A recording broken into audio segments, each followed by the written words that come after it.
৪-৫ দিন আগেই ভেবেছিলাম একটা টপিক নিয়ে কথা বলবো। বাট মাইলস্টোনের প্ল্যান ক্র্যাশ করে সারা দেশে শোকের ছায়া নেমে আসছে। কিন্তু আমার মাথা থেকে ঢাকায় জাতিসংঘের মানবাধিকার কমিশনের অফিস নিয়ে যে তুলকালাম শুরু হয়েছিল সেটা যায়নি।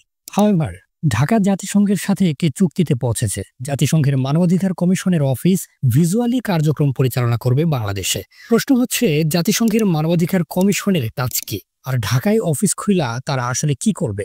খুবই সিম্পল। বিশ্বব্যাপী মানবাধিকার যেভাবে রক্ষা করছে, ঢাকায় তাই করবে। বিশ্বের ২০০ দেশের মধ্যে মাত্র ১৬টি দেশে তাদের অফিস আছে। এখন সেই তালিকায় যুক্ত হলো বাংলাদেশের নাম। সেই দেশগুলোর নাম বলতেই বুঝতে পারবেন সেখানকার মানবাধিকার পরিস্থিতি আসলে কেমন। দেশগুলো হচ্ছে Burkina Faso, Cambodia, Chad, Colombia, Guatemala, Guinea, Honduras, Liberia, Mauritania, Mexico, Niger, ফিলিস্তিন, সিরিয়া, সুদান, তিউনিসিয়া, ইউক্রেন এবং ইয়েমেন।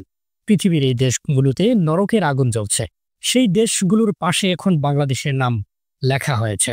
এসব দেশে জাতিসংঘের মানবাধিকার কমিশনের কাজ হচ্ছে নৃশংসতা দেখে নিন্দা জ্ঞাপন করে বিবৃতি দেওয়া। তবে একটা জায়গায় তারা খুব জোরালোভাবে কাজ করে, সেটি হচ্ছে পশ্চিমা স্টাইলের নারী অধিকার এবং জেন্ডার বৈষম্য রোধের নামে ট্রান্সজেন্ডারকে প্রমোট করা।